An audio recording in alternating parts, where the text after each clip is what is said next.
ओम शांति।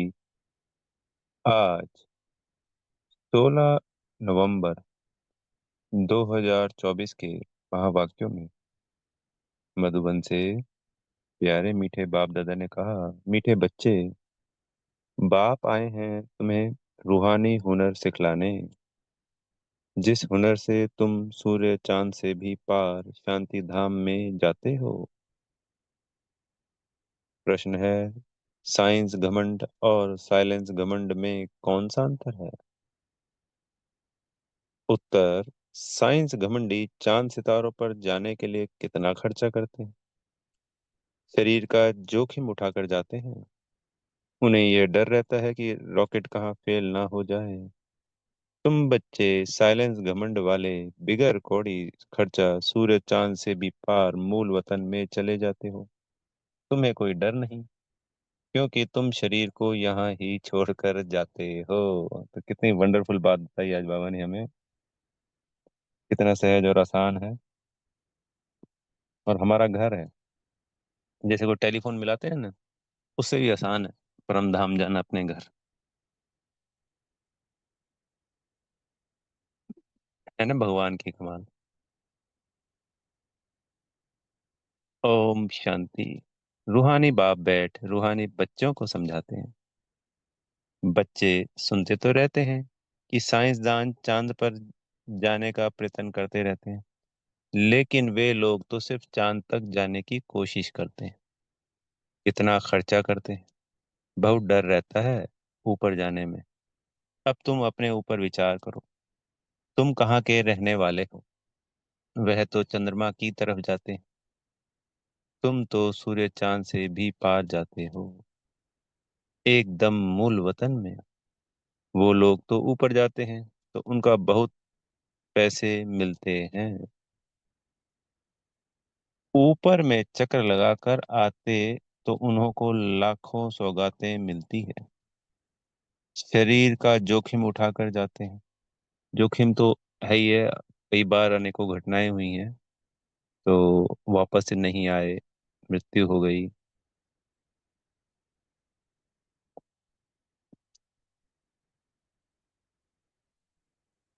वह है साइंस घमंडी।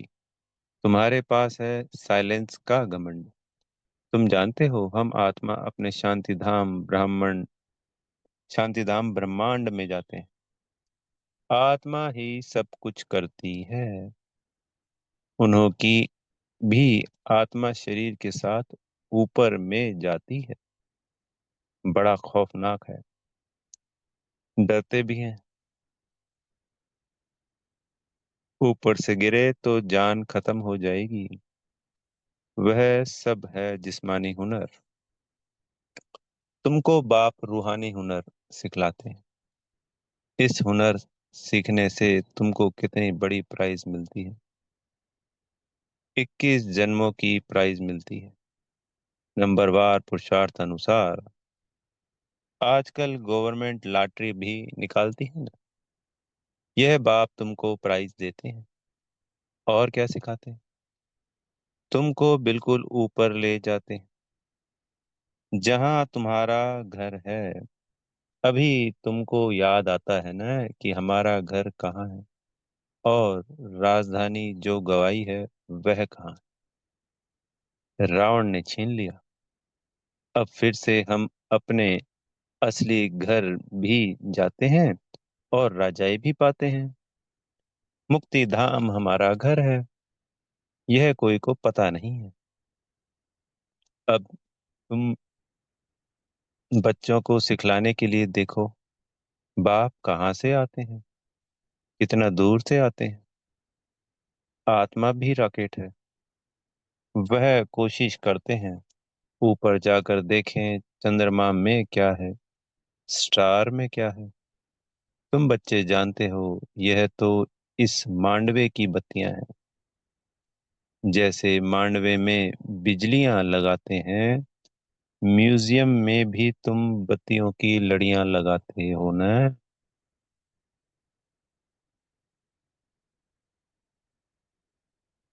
यह फिर है बेहद की दुनिया। इसमें यह सूर्य चांद सितारे रोशनी देने वाले हैं। मनुष्य फिर समझते हैं सूर्य चंद्रमा यह देवताएं हैं, परंतु यह देवता तो है नहीं। अभी तुम समझते हो बाप कैसे आकर हमको मनुष्य से देवता बनाते हैं।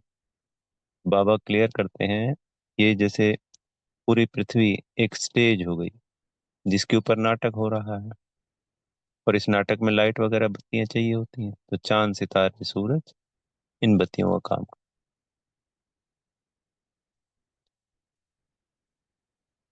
यह ज्ञान सूर्य, ज्ञान चंद्रमा और ज्ञान लकी सितारे हैं। हम बच्चों की बात, ज्ञान सूर्य शिव बाबा, ज्ञान चंद्रमा ब्रह्मा बाबा, और हम सब लकी सितारे हैं। ज्ञान से ही तुम बच्चों की सदगति हो रही है। तुम कितना दूर जाते हो।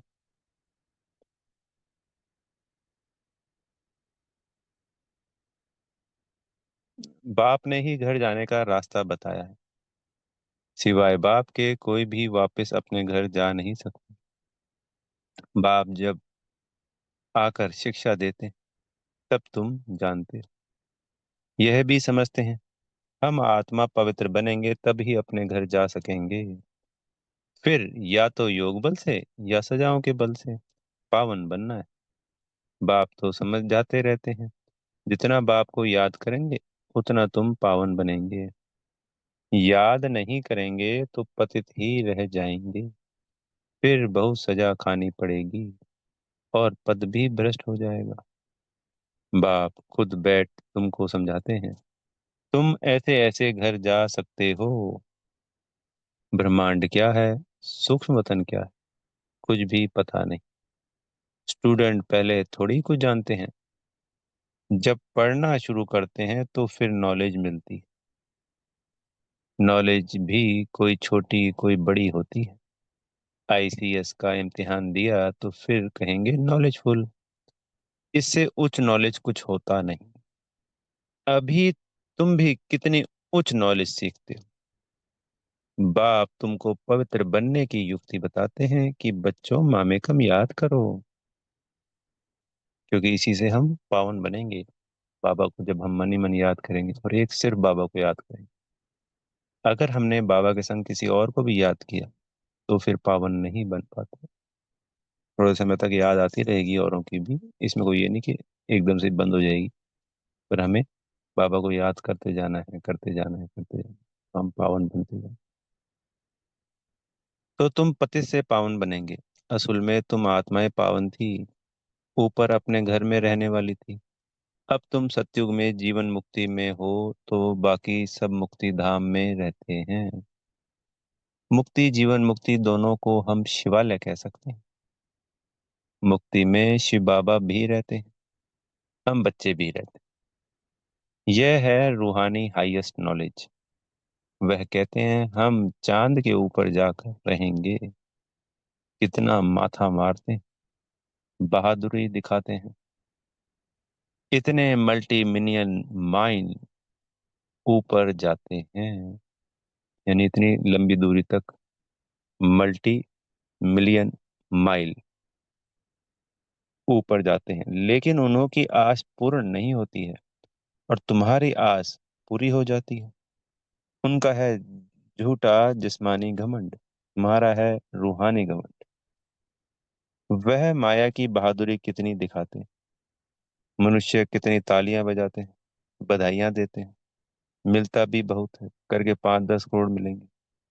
तुम बच्चों को यह ज्ञान है कि उन्हों को यह जो पैसे मिलते हैं सब खत्म हो जाएंगे। बाकी थोड़े दिन ही समझो। आज क्या है, कल क्या होगा। आज तुम नरकवासी हो, कल स्वर्गवासी बन जाएंगे। तो उनके 5-10 करोड़ कितने टाइम, उस वक्त सन 65 की मुरली है, तो भी 70 साल बचे थे, और आज तो मात्र 10-12 साल बचे हैं। और हमारी तो अविनाशी कमाई है, स्थूल कमाई भी अविनाशी है। 2500 साल एक ही कमाई रहना तो स्थूल अविनाशी होगी वो भी। और 2500 नहीं कहेंगे, 4000 साल का। द्वापर भी भरपूर रहती है आत्माएं, हम सबको पता है। क्योंकि जो विदेशियों ने देखा वो तो द्वापर का हमारा धन देखा था, तब हमको सोने की चिड़िया कहा था। वो हमें तो पता है हम सतयुग से सोने की चिड़िया है। पर जो विदेशियों ने देखा कि इतना इनके पास अखिचार धन है, तो द्वापर वाला धन ही तो देखा है, जब बार बार आक्रमण किए द्वापर में किए तो हम सेफ थे। कलयुग में शुरुआत में आके हम ये सब धन जाने लगा। तो 4,000 वर्षों तक कोई धन हमेशा रहे, कोई डर नहीं, कोई ज्यादा भय नहीं। द्वापर में भी होते रहते हैं, पर फिर भी सेफ रहते। तो बाबा की कमाल है, इस पढ़ाई की कमाल है, बाबा ने जो हमारे लिए पढ़ाई है, बच्चों के लिए बनाई है।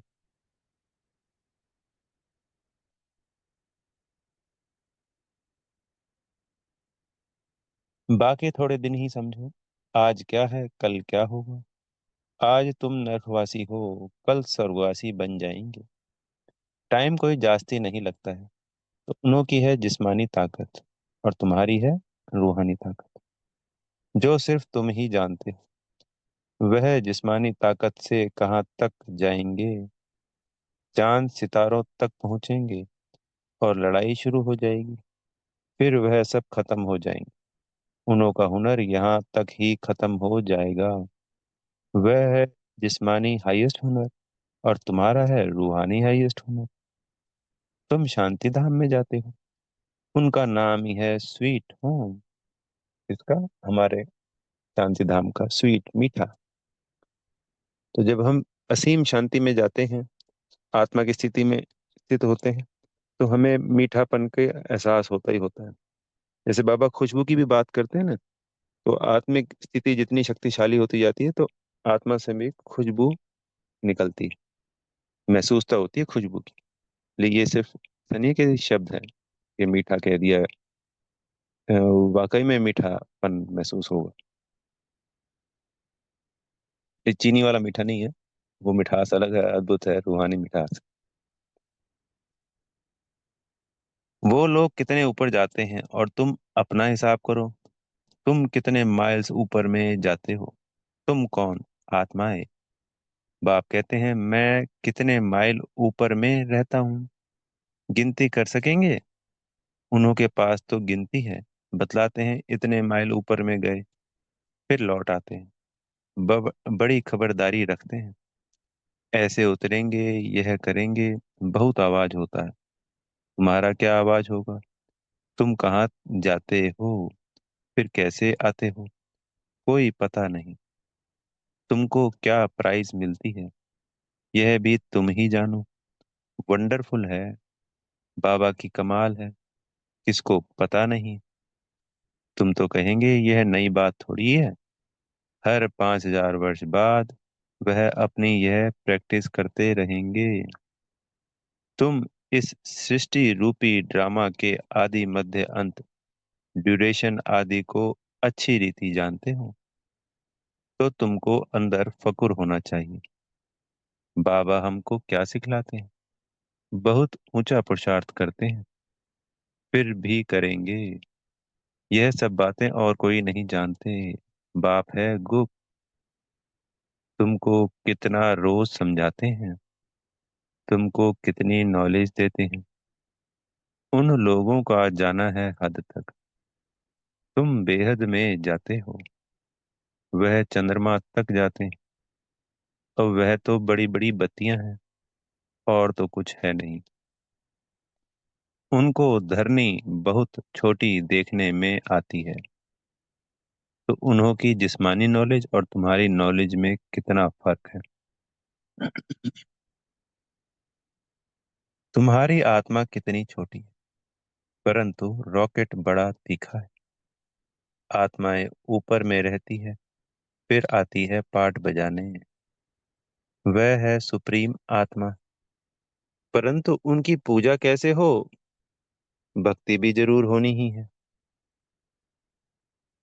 मिली जो सुप्रीम आत्मा है, बिंदी है, उनकी पूजा कैसे हो, इसलिए शिवलिंग बनाया गया। बाबा ने समझाया है, आधा कल्प है ज्ञान दिन, आधा कल्प है भक्ति रात। अभी संगम युग पर तुम ज्ञान लेते हो। सतयुग में तो ज्ञान होता नहीं, इसलिए इसको पुरुषोत्तम संगम युग कहा जाता है। सबको पुरुषोत्तम बनाते हैं। तुम्हारी आत्मा कितना दूर दूर जाती है, तुमको खुशी है ना? वह हुनर दिखलाते हैं तो बहुत पैसे मिलते हैं। भल कितना भी मिले, परंतु तुम समझते हो वह कुछ भी साथ चलना नहीं है। तो क्या चीज जाती है? अज्ञान काल में भी कहते थे जी हमारे पुण्य कर्म पाप कर्म ही तो जाते हैं, और तो सभी यहीं रह जाए। तो यही फैक्ट है, तो पर वो जाते किसके साथ हैं ये कभी गौर नहीं किया। जब शरीर तो यहीं मर गया, जल गया या दफन हो गया, तो यानी आत्मा ही तो साथ जा रहा है ना, सब कुछ तो कौन कर रहा है? आत्मा कर रही है। तो यहाँ पे भी डबल बात आ गई। क्या आत्मा को निर्लेप भी कहते थे, और आत्मा के साथ ही सब कुछ जाता है। वंडरफुल है वहां पे। भल कितना भी मिले, परंतु तुम समझते हो वह कुछ भी साथ चलना नहीं है। अभी मरे की मरे, सब खत्म हो जाने वाला है। अभी तुमको कितने वैल्यूएबल रतन मिलते हैं। एक एक इस रतन की कीमत पद्मा पदम है, पद्मा पदम। सोचिए, इस पढ़ाई से, मात्र इस पढ़ने पढ़ने से सत्युग की 21 जन्मों की प्राप्ति हो जाती है। कितनी वंडरफुल बात है। भगवान बलि सर्वशक्तिवान कहा है वो, हम उसकी महिमा कर ही नहीं सकते। सिर्फ वो अपने मुख से एक शब्द बोल रहा है ये, और इन शब्दों को हम पढ़ रहे हैं तो हमारे 21 जन्मों की सत्युग की प्रारब्ध बन गई। सोने के महल, हीरे जवाहरात, सुख ही सुख, कोई दुख का नामो निशान नहीं। क्या सौगात देते हैं इस सृष्टि का रचयिता अपने बच्चों को।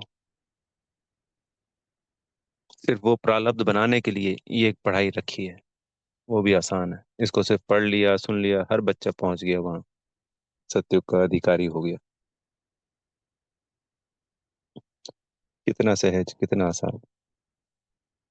लाख लाख रुपया एक एक वर्षंस का है, एक एक शब्द का लाख लाख रुपया है। तो लाख लाख उस जमाने के लाख लाख थे, 60 65 के, तो आज वो कितने हो गए ना, पद्मा पदम। कितने समय से तुम सुनते ही आते हो, गीता में कितनी वैल्यूएबल नॉलेज है। यह एक ही गीता है जिसको मोस्ट वैल्यूएबल कहते हैं। सर्व शास्त्रमयी शिरोमणि श्रीमद् भगवत गीता, सभी शास्त्रों में सर्वोच्च सर्वश्रेष्ठ, सबकी जननी, सबकी माँ, ये गीता है। यही गीता ज्ञान। इसकी जितनी महिमा की जाए उतनी ही कम। वो लोग भल पढ़ते रहते हैं, परंतु अर्थ थोड़ी समझते हैं जो संसार के लोग गीता पढ़ते हैं। गीता पढ़ने से क्या होगा? अब बाप कहते हैं मुझे याद करो तो तुम पावन बनेंगे। भल वह गीता पढ़ते हैं, परंतु एक का भी बाप से योग नहीं। बाप को ही सर्वव्यापी कह देते हैं, पावन भी बन नहीं सकते। अब यह लक्ष्मी नारायण के चित्र तुम्हारे सामने। इनको देवता कहा जाता है क्योंकि दैवी गुण है। तुम आत्माओं को पवित्र बन सबको अपने घर जाना है। नई दुनिया में तो इतने मनुष्य होते नहीं। बाकी सब आत्माओं को जाना पड़ेगा अपने घर। तुमको बाप भी वंडरफुल नॉलेज देते हैं, जिससे तुम मनुष्य से देवता बहुत ऊंचे बनते हो। तो ऐसी पढ़ाई पर अटेंशन भी इतना चाहिए। यह भी समझते हैं जैसा जिसने कल पहले अटेंशन दिया है ऐसा देते रहेंगे। मालूम पड़ता रहता है। बाप सर्विस का समाचार सुनकर खुश भी होते हैं। बाप को कभी चिट्ठी ही नहीं लिखते तो समझते हैं उनका बुद्धि योग कहाँ ठिकर भीतर तरफ लग गया है। तो उस समय में बाबा को चिट्ठियां लिखते थे, ब्रह्मा बाबा को, बाप दादाजी को, और अपनी सारी खुश खैराफत। तो जैसे गांव में भी चिट्ठी लिखता था कोई लौकिक में, उस वक्त तो यही साधन था।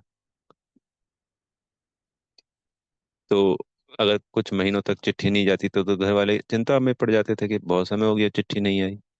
तो आज जब बाबा के पास चिट्ठी नहीं जाएगी, वो पिता है, तो वो समझेगा नहीं कि बच्चे कहाँ चले गए, क्या हो। देह अभिमान आया हुआ है, बाप को भूल गए हैं। नहीं तो विचार करो, लव मैरिज होती है तो उनका कितना आपस में प्यार रहता है। हाँ, कोई कोई के ख्याल बदल जाते हैं तो फिर स्त्री को भी मार डालते हैं। यह तुम्हारी उनके साथ है लव मैरिज। बाप आकर तुमको अपना परिचय देते हैं, तुम आपे ही परिचय नहीं पाते हो। बाप को आना पड़ता है। बाप आएगा तब, जबकि दुनिया पुरानी होगी।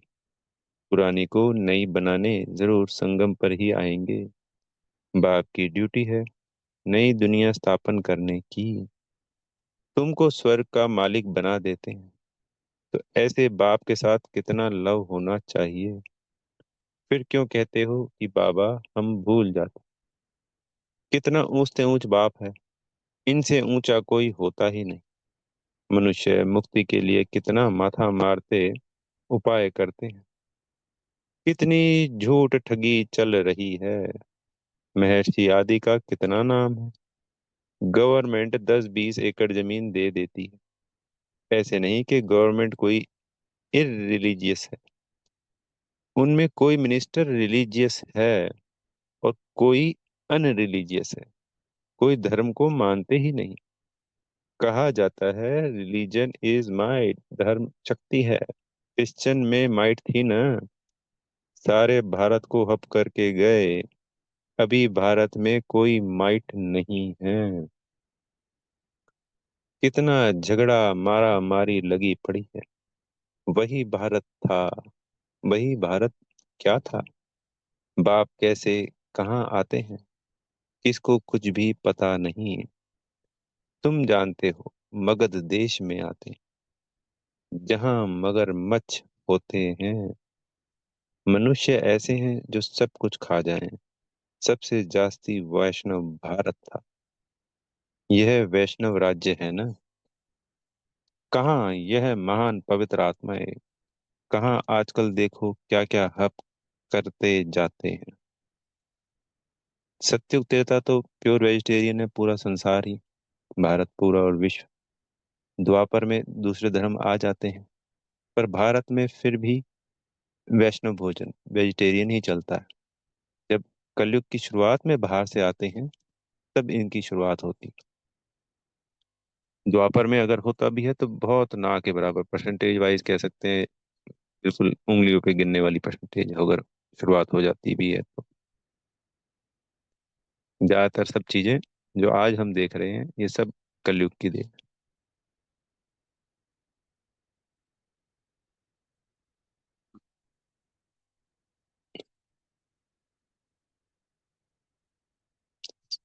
यह वैष्णव राज्य है ना। कहाँ यह महान पवित्र देवता है। कहाँ आजकल देखो क्या क्या हप करते जाते हैं। आदमखोर भी बन जाते हैं। भारत की क्या हालत हो गई है। अभी तुमको सारा राज समझा रहे हैं। ऊपर से लेकर नीचे तक पूरा ज्ञान देते हैं। पहले पहले तुम ही इस पृथ्वी पर होते हो फिर मनुष्य वृद्धि को पाते हैं। अभी थोड़े समय में हाहाकार हो जाएगा फिर हाय हाय करते रहेंगे। स्वर्ग में देखो कितना सुख है।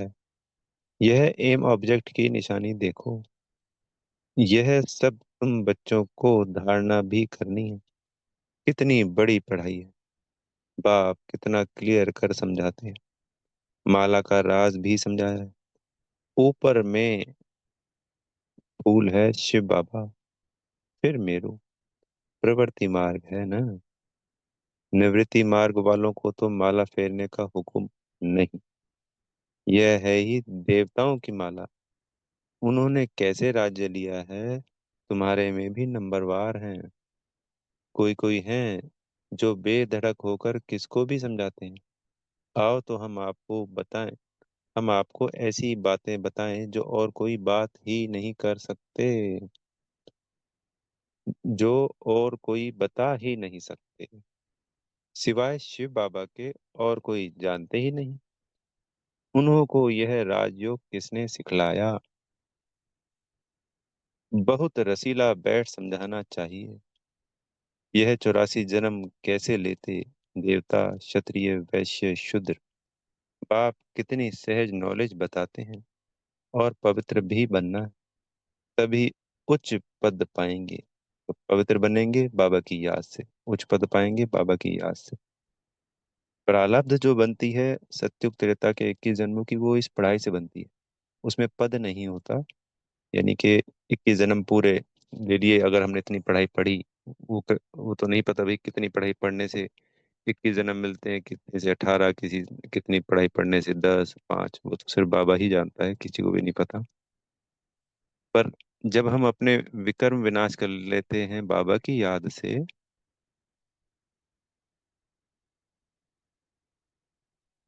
तो वो पढ़ाई की प्रारब्ध प्लस पावन हो गई आत्मा, उस उच्च पद की प्राप्ति हो जाती है। सारे विश्व पर शांति स्थापन करने वाले तुम हो। बाप तुमको राज्य भाग्य देते हैं, दाता है ना, वह कुछ लेता नहीं। तुम्हारी पढ़ाई की यह है प्राइस। ऐसी प्राइस तो कोई और दे ना सके। तो ऐसे बाप को प्यार से क्यों नहीं याद करते हैं? लौकिक बाप को तो सारा जन्म याद करते, सारा जन्म भी किया, और लगभग 83 84 जन्म सारी लौकिक बाप को तो याद किया ही किया। पारलौकिक को क्यों नहीं याद करते हो? बाप ने बताया है, यह युद्ध का मैदान है। टाइम लगता है पावन बनने में, इतना ही समय लगता है जब तक लड़ाई पूरी हो। ऐसे नहीं, जो शुरू में आए हैं वह पूरे पावन होंगे। बाबा कहते हैं माया की लड़ाई बड़ी जोर से चलती, अच्छे अच्छे को भी माया जीत लेती। इतनी तो बलवान है, जो गिरते हैं वह फिर मुरली भी कहाँ से सुने। सेंटर में तो आते ही नहीं, तो उनको कैसे पता पड़े। माया एकदम वर्थ नॉट ए पेनी बना देती है। मुरली जब पढ़ें तब सुजाग हों, गंदे काम में लग जाते हैं। कोई सेंसिबल बच्चा हो जो उनको समझावे। तुमने माया से कैसे हार खाई, बाबा तुमको क्या सुनाते हैं। तुम फिर कहाँ जा रहे हो? देखते हैं इनको माया खा रही है, तो बचाने की कोशिश करनी चाहिए। कहाँ माया सारा हप कर ना लेवे। जैसे कोई चाल चलन से पता चल जाता है, या कोई छूट रहा है, कोई जा रहा है, कहने का मतलब क्लास में नहीं आ रहा रेगुलर, बातें उस तरीके से संशय वाली कर रहा है, थोड़ा आइडिया हो जाता है। तो फिर कोशिश जरूर करनी चाहिए, बाबा की समझानी देनी चाहिए, सकाश शक्तियां देनी चाहिए, सबसे बड़ी बात। फिर से सुजाग हो जाए, नहीं तो उच्च पद नहीं पाएंगे। सतगुरु की निंदा कराते हैं। अच्छा मीठे मीठे सिकी लदे बच्चों प्रति माता पिता बाप दादा का याद प्यार और गुड मॉर्निंग। रूहानी बाप की रूहानी बच्चों को नमस्ते। हम रूहानी बच्चों की प्यारे मीठे रूहानी बाप दादाजी को याद प्यार गुड मॉर्निंग और नमस्ते। धारणा के लिए मुख्य सार में पहला पॉइंट, बाप से साइलेंस का हुनर सीख कर इस हद की दुनिया से पार बेहद में जाना है।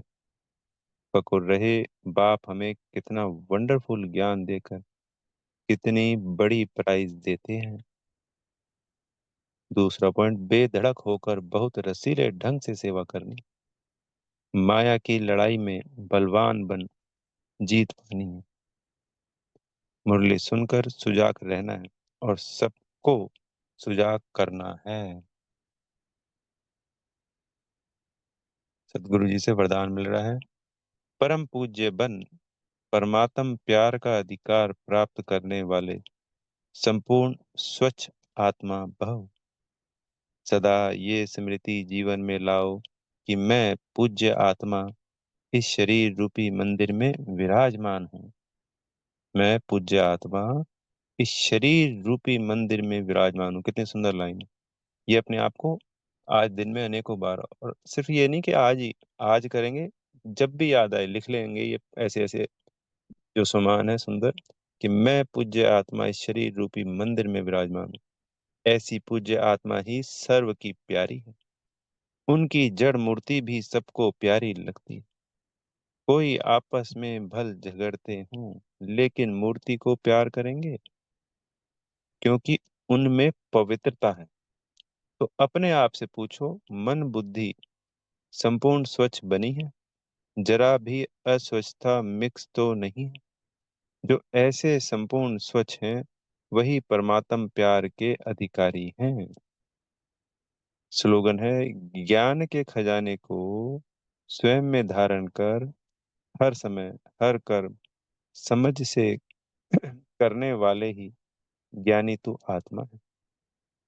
सुंदर स्लोगन है, दोबारा सुनेंगे।